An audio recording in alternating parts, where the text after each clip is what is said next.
नमस्कार, मैं doctor Ritu Dubey, assistant professor philosophy, government Meera girls college Udaipur. आज मैं बीए सेकेंड ईयर फिलॉसफी के फर्स्ट पेपर को पढ़ाऊंगी, जो है लॉजिक तर्कशास्त्र।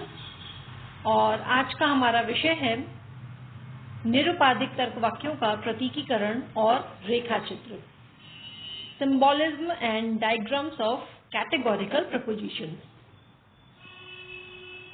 लॉजिक से रिलेटेड अपने पिछले वीडियो में मैंने स्पष्ट किया था कि जो परंपरागत तर्कशास्त्र है उसके प्रतिपादक ग्रीक दार्शनिक अरस्तु माने जाते हैं।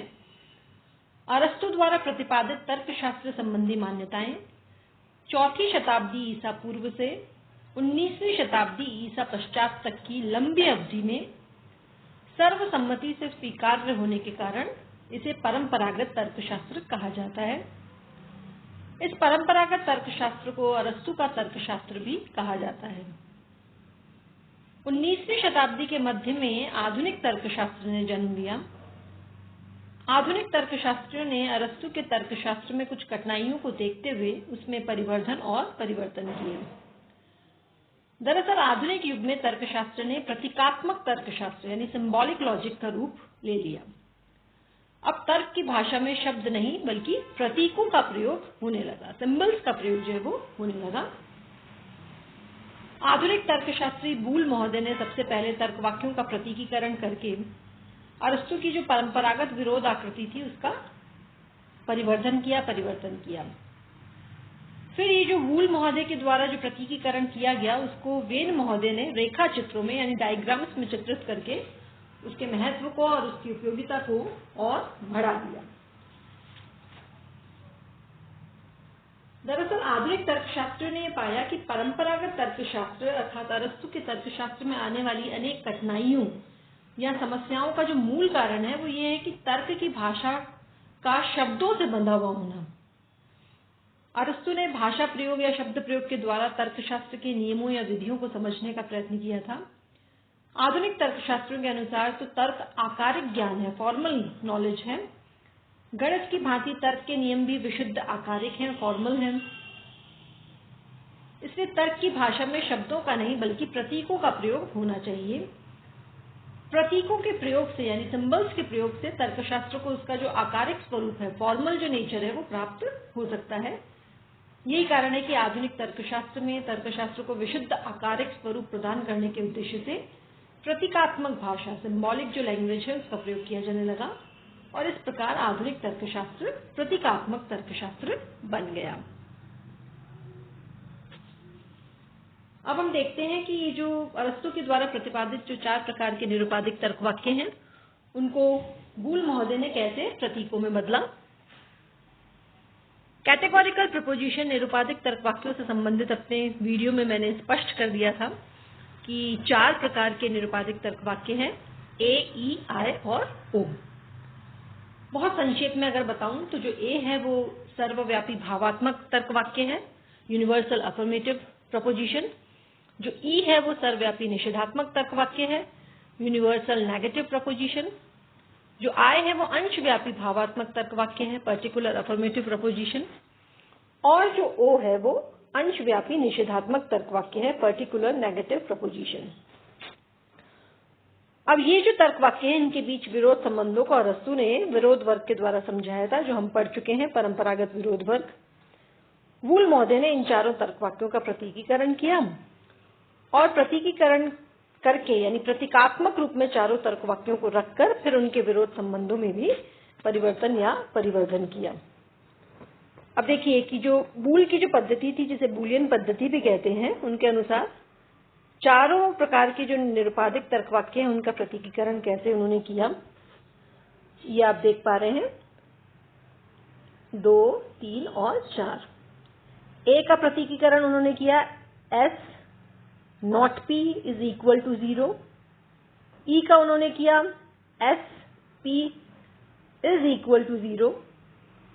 आई का उन्होंने किया S P is not equal to 0 और ओ का उन्होंने किया S not P is not equal to 0। गौर से देखें, ऊपर जो 2 हैं वो इज इक्वल टू 0 है, जबकि नीचे के जो 2 हैं वो इज नॉट इक्वल टू 0 है। अगर एक एक करके देखें तो जो A, all S is P, all subject is predicate, है ना, कि सभी उद्देश्य विधेय हैं प्रकार का जो ए प्रकार का निरुपाधिक तर्क वाक्य है, उसके लिए उन्होंने S not P is equal to 0 करा है। ये जो साइन है ये नॉट के लिए आता है लॉजिक में। ये पी के पहले जो आप देख पा रहे हैं, ये आप देखेंगे ए में है और ओ में है ना। पी के आगे जो साइन है नेगेटिव वाला, एक तो ए में है और एक ओ में है। इसका मतलब ये है कि एस जो कि पी नहीं है वो 0 है ना। ए जो निरुपाधिक तर्क वाक्य का उन्होंने जो प्रतीकीकरण किया वो इस प्रकार किया कि एस जो कि पी नहीं है वो बराबर है 0 के। ई का उन्होंने इस प्रकार किया कि एस और पी जो कॉमन है वो है 0 के बराबर। आई यानी कि जो एस और पी का जो कॉमन है वो 0 के बराबर नहीं है, यानी कि वो 0 के बराबर नहीं है, इसका मतलब उसमें कुछ है, वो 0 नहीं है। और ओ का उन्होंने प्रतीकीकरण किया कि एस जो कि नॉट पी, जो पी नहीं है, वो बराबर नहीं है 0 के। तो इस प्रकार आपने देखा ए ई आई ओ का प्रतीकीकरण उन्होंने किया है। ध्यान रखें आप इसमें कि आगे जो हम वेन डायग्राम बनाएंगे, वेन महोदय के द्वारा जो उन्होंने डायग्राम्स बनाए, उसमें हम इन प्रतीकों का ही इस्तेमाल करेंगे, ये कहने के बजाय कि all subject is predicate, no subject is predicate, some subject is predicate, some subject is not predicate की जगह हम यूज करेंगे एस जो कि पी नहीं है is equal to 0, S P का जो कॉमन है वो 0 के बराबर है, और उसके बाद एस पी का जो कॉमन है वो 0 के बराबर नहीं है, और एस जो कि पी नहीं है वो बराबर नहीं है 0 के। इन चारों प्रतीकों का हम प्रयोग आगे करने वाले हैं। अब आप देख पा रहे हैं कि स्क्रीन पे ये जो मैंने बनाया है एक तरह से क्रॉस, इसके 4 कोनों पे मैंने ये चारों जो निरुपाधिक तर्क वाक्य का जो प्रतीक रूप है उसको रखा है, 1, 2, 3 और 4। ए का जो प्रतीक है S not P is equal to 0 वो यहाँ है। ई का जो है वो S P is equal to 0, I का S P is not equal to 0 और ओ का S not P is not equal to 0। अब आप इस चित्र में समझ पाएंगे कि जो वूल महोदय थे उन्होंने ये जो प्रतीकीकरण किया उससे उन्होंने जो अरस्तु का जो परंपरागत विरोध वर्ग था उसमें आपने देखा था कई तरह के संबंध थे, व्याघाती संबंध थे, विपरीत संबंध थे, विरोध संबंध था, उपाश्रयन का संबंध था जिसमें एक उपाश्रय था एक उपाश्रित था। यहाँ वूल महोदय के द्वारा केवल एक ही संबंध जो है वो बच जाता है और वो है व्याघाती संबंध। आप देख पा रहे हैं ए और ओ में व्याघाती संबंध है, इसी प्रकार ई और आई में व्याघाती संबंध है। प्रतीकों को अगर आप स्पष्ट रूप से देखें तो ये जो प्रतीक है इसके जस्ट उल्टा ये प्रतीक है। ये तो कहता है कि एस जो पी नहीं है वो 0 के बराबर है, जबकि ये कहता है कि एस जो पी नहीं है वो 0 के बराबर नहीं है, इज नॉट इक्वल टू 0। ये देख पा रहे हैं आप, इक्वल को मैंने काटा हुआ है। इसी प्रकार ई जो है वो कंट्राडिक्टरी है आई के, ये दोनों एकदम व्याघाती हैं। ई का देखिए प्रतीकात्मक रूप क्या है, S P is equal to 0, जबकि इसका व्याघाती जो आई है वो कहता है कि S P is not equal to 0। Equal को मैंने यहाँ काटा हुआ है। तो सबसे पहले तो आप इन चारों प्रतीकों को ध्यान में रख लें, ये जो 4 प्रतीक हैं, कि आप ऑल एस एस पी की जगह क्या यूज करने वाले हैं, नो एस एस पी की जगह क्या प्रतीक यूज करेंगे सिंबल्स, सम एस एस पी की जगह क्या प्रतीक यूज करेंगे, और सम एस एस नॉट पी की जगह आपको क्या प्रतीक यूज करना है। इसको बहुत अच्छे से आप दिमाग में बिठा लें। अब इन्हीं प्रतीकों को वेन महोदय ने आगे डायग्राम्स में जो है वो चित्रित किया है, वो देखते हैं हम।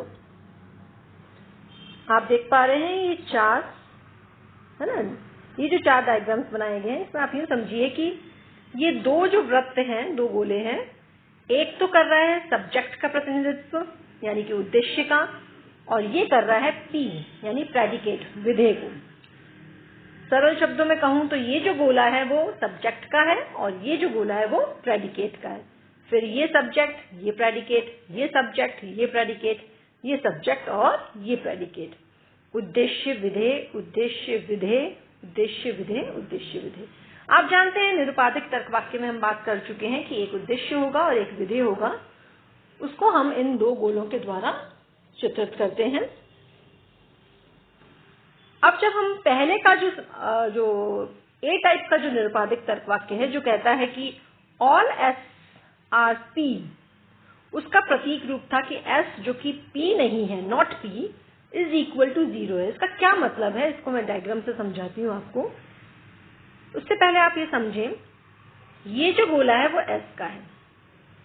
जब मैं ये गोला कह रही हूं तो इसमें ये वाला हिस्सा भी इसका आएगा, ठीक है। और ये जो पूरा गोला है ये पी का है, ये पूरा जो वृत्त है वो पी का है। फिर चाहे इसमें थोड़ा सा एस का भी हिस्सा आ रहा है तो भी ये पी का है। तो जब कहा जाता है कि एस नॉट पी, एस जिसमें पी का कोई भी अंश नहीं है, वो हिस्सा कौन सा है, वो केवल ये है जो नॉट पी है। उसके बारे में कहा गया है कि एस जो नॉट पी है वो 0 के बराबर है, यानी कि ये जो हिस्सा है वो 0 है, खाली है।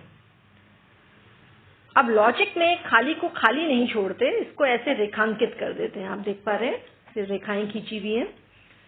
रेखाएं खींचने का तात्पर्य है कि जो एस का हिस्सा जिसमें कि पी को जो बिल्कुल भी टच नहीं करता, ऐसा एस है ना, नॉट पी, जैसा मैंने कहा ये नॉट का साइन है, ये वाला जो साइन है वो पी के आगे वो नॉट का साइन है।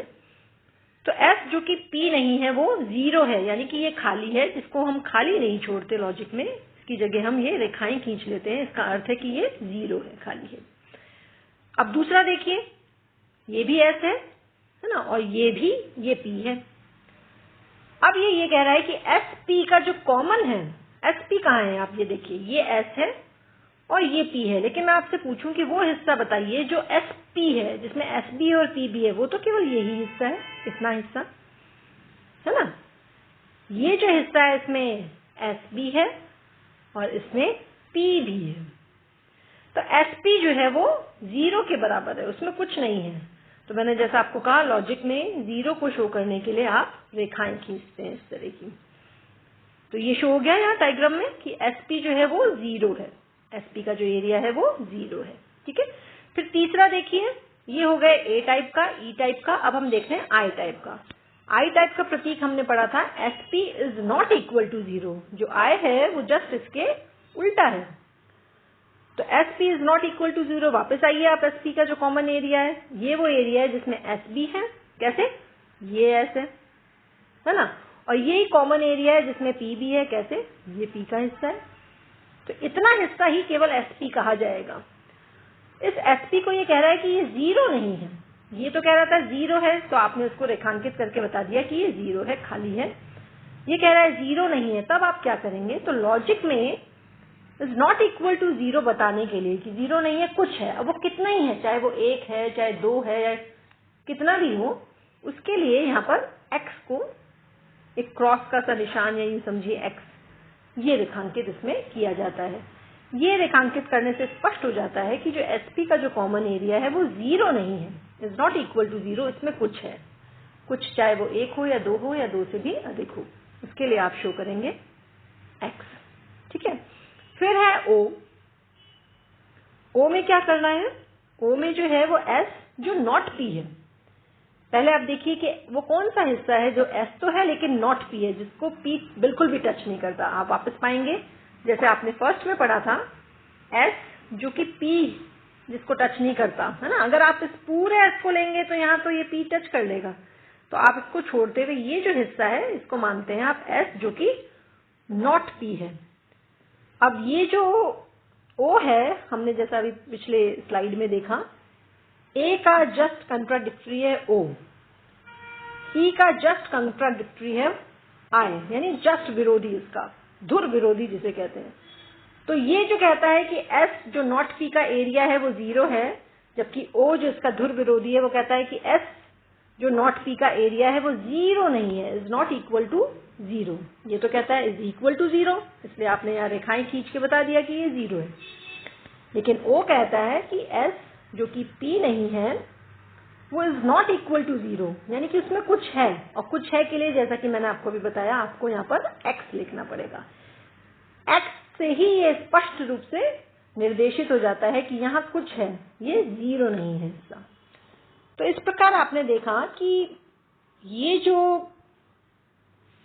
4 प्रकार के सिंबल्स थे ए, ई, आई, ओ के, जो हमने प्रतीकीकरण किए, उसको किस प्रकार से हम वेन डायग्राम में चित्रित कर सकते हैं। एक बार फिर से आपको बताऊं, ये एस का वृत्त है और ये पी का, यानी कि ये जो गोला है वो सब्जेक्ट से जो भी द्योतित हो रहा है, सब्जेक्ट से जो भी वर्ग है ना, जैसे मान लीजिए मैं कहूं सभी मनुष्य मरणशील हैं, ये एक निरुपाधिक तर्कवाक्य हम पढ़ चुके हैं।